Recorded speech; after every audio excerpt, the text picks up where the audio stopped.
আজকের বন্ধুরা আমিষের পাশে নিরামিষ, আমি হচ্ছে নিরামিষ আর আকাশ হচ্ছে আমিষ, তাই কি না?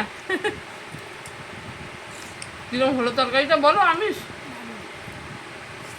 আর আমার নিরামিষ তো একেবারে অসাধারণ।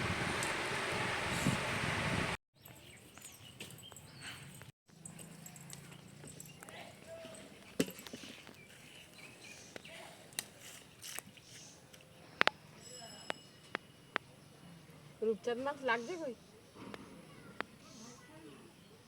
লাগলো না তো।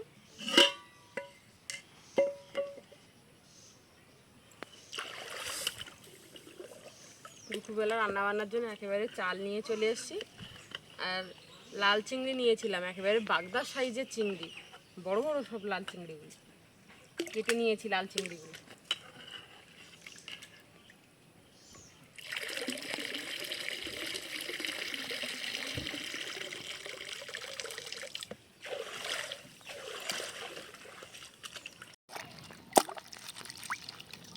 চিংড়ি মাছগুলো দেখুন কি বড় বড়। নমস্কার বন্ধুরা, আশা করি আপনারা সকলেই ভালো আছেন, সুস্থ আছেন। সুন্দরবন কৌশল হাসিলে আর একটা নতুন পর্বে আপনাদেরকে অনেক স্বাগত জানাই। চিংড়ি মাছটা কেটে কুটে ধুয়ে এনেছি, আপনারা তো দেখলেন। আর চিংড়ি মাছটা রান্না করব, এই যে দেখুন কুমড়ো শাকের ডাঁটা কেটে নিয়েছি, তার সাথে আলু পটল নিয়েছি। এই দিয়ে আজকের চিংড়ি মাছটা রান্না করব। তো আপনারা প্লিজ প্রথম থেকে শেষ পর্যন্ত দেখতে থাকবেন। আজকের বৃহস্পতিবার, আমরা তো নিরামিষই খাই। তো আকাশের বাবা আর আকাশ ওরা নিরামিষই খেতে পাচ্ছে না। আগামীকাল তো এই গতকাল তো মহালয়া গেছে, মহালয়ার দিন নিরামিষই ছিল, সারাদিন নিরামিষই খাওয়া হয়েছে। আর আজকেরও বৃহস্পতিবার নিরামিষই খাওয়া হবে। তো নিরামিষই আমি একা খাবো, আলু পটল ভেজেছি আমার জন্য, আর ওদের জন্য এটাই করব। তো আগে উনুনটা জ্বালিয়ে নিয়ে চলুন। উনুনটা জ্বালিয়ে নিয়েছি, কড়া বসিয়ে দিচ্ছি। আমি যে বললাম না পটল আলু ভাজা করেছিলাম আমার জন্য নিরামিষে, সেই কড়াইতে আজকে রান্নাটা করব। কড়া আর পাল্টালাম না। ঠিক আছে, তেলে একটু লবণ দিয়ে দিচ্ছি, আর একটু দিয়ে দিচ্ছি হলুদ। এবারে চিংড়ি মাছগুলো দিয়ে দিচ্ছি, ভেজে নেব।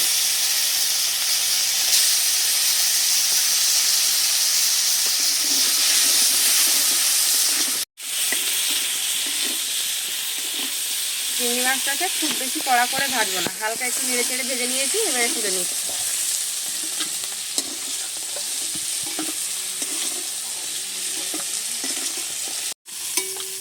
চিংড়ি মাছগুলো সব ভেজে তুলে নিয়েছি।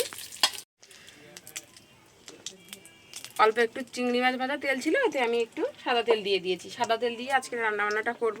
5 ফোঁটন আর শুকনো লঙ্কা তেলে দিয়ে দিচ্ছি। শুকনো লঙ্কা 5 ফোঁটনটাকে একটু নেড়ে চেড়ে ভেজে নেব।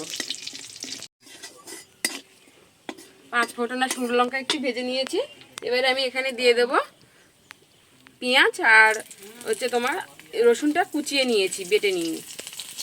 পেঁয়াজ কুচি, রসুন কুচি।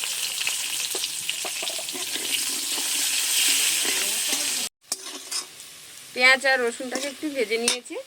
এবারে দিয়ে দিচ্ছি কেটে রাখা আলু, কুমড়ো শাকের ডাঁটা আর পটল।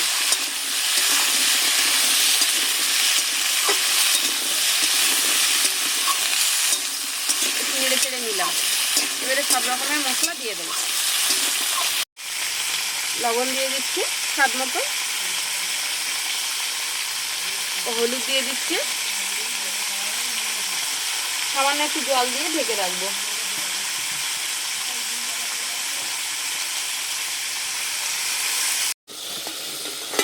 ঢাকাটা খুলে নিচ্ছি, নেড়ে চেড়ে এবার একটু কষিয়ে নেব। বেশ টাইম ধরে একটু কষে নিয়েছি।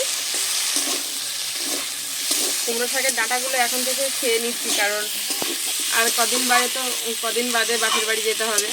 ওই জন্য কুমড়ো শাকের ডাঁটাগুলো এখন থেকে খেয়ে কমিয়ে নিচ্ছি।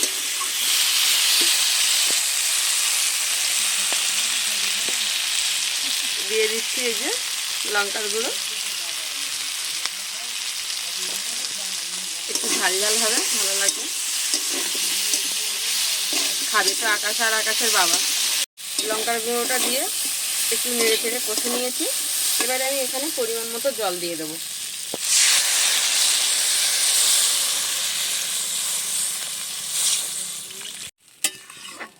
একটু বেশি করে জল দিয়েছি, ডাঁটাগুলো সেদ্ধ হবে ওই জন্য। এবারে একেবারে আমি চিংড়ি মাছটাও দিয়ে দেবো, বেশ ভালোভাবে মজে যাবে তরকারিটা। ঢাকা দিয়ে ফুটিয়ে নেব। যতক্ষণ আমার তরকারিটা ফুটতে আছে আমি এদিকে জিরে আর তার সাথে একটা রসুন কোয়া নিয়ে নিয়েছি, এগুলো একটু বেটে নেব।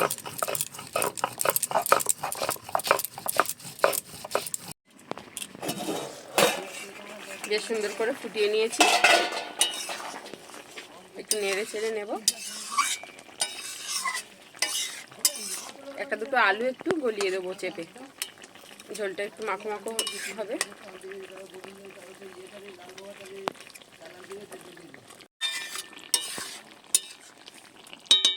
এবারে আমি জিরে আর রসুন বাটা দিয়ে দেবো, এতে করে সেন্টটাও খুব ভালো হবে আর তরকারির টেস্টটাও বেশ ভালো লাগবে। রসুন জিরে বাটাটা দিয়ে বেশ সুন্দর করে তরকারি ফুটিয়ে নিয়েছি, এবারে ঢাকাটা খুলে নেড়ে চেড়ে লাভিয়ে নেব।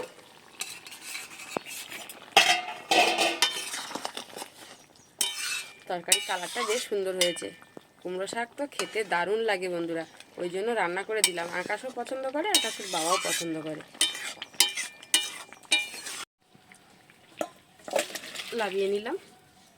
কুমড়ো শাকের ডাঁটা আছে, একটু সামান্য ঝোল আছে, টেনে নেবে। আমিষ নিরামিষ দুটো নিয়ে বসে পড়েছি। আমি তো নিরামিষই খাবো। যে পটল আলু ভাজা, আকাশকে আর আকাশে দেবো না, ঠিক আছে বাবাকে দাও। আচ্ছা ঠিক আছে, আমি শুধু পটল আলু ভাজা দিয়েই আজকে দুপুরবেলা খাবো, আর আকাশেরা আমিষ খাবে। আকাশকে দিয়ে দিই, তুই একটু সরে বল।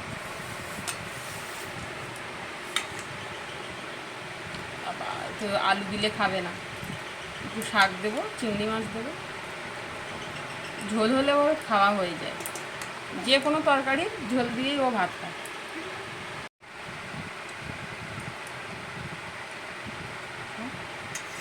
চিংড়ি মাছ চিংড়ি মাছ না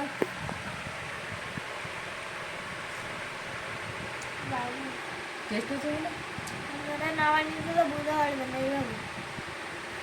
এই কুমড়ো শাক চিংড়ি মাছ করলে না দারুণ লাগে টেস্ট।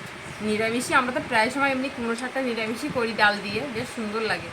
আর আজকের তো চিংড়ি মাছ আর কুমড়ো শাকের ডাঁটা একদম পুরো জমে যাবে, তাই না? লাল চিংড়ি, হ্যাঁ লাল চিংড়ি মোটা আছে একদম, পুরো একদম বাগদা চিংড়ি। লাল চিংড়ির স্বাদও ভালো। আকাশ পছন্দ করে লাল চিংড়ি। বলছি আপনারা বানিয়ে না খেলে বুঝতে পারবেন না, যখনই একটা কিছু হয় এরকমই বলে, বানিয়ে না খেলে বুঝতে পারবেন না। আর আমি আজকের আমিষের পাশে নিরামিষ।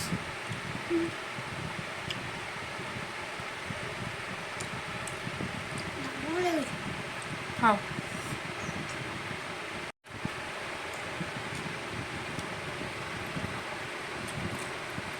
খুশি তুমি? তো বন্ধুরা আজকের পর্বটা এখানেই শেষ করছি। দেখা হচ্ছে আগামী নতুন পর্বে। ততক্ষণ আপনারা ভালো থাকবেন, সুস্থ থাকবেন, সাবধানে থাকবেন, আর ডেইলি কৌশল হাসিল দেখতে থাকবেন। আর মাত্র হাতে গোনা কয়েকটা দিন মা আসেন, আর আমিও এবছর বাপের বাড়ি যে কীভাবে যাব, কোন রূপে যাব, সেই মা দুর্গাই জানেন।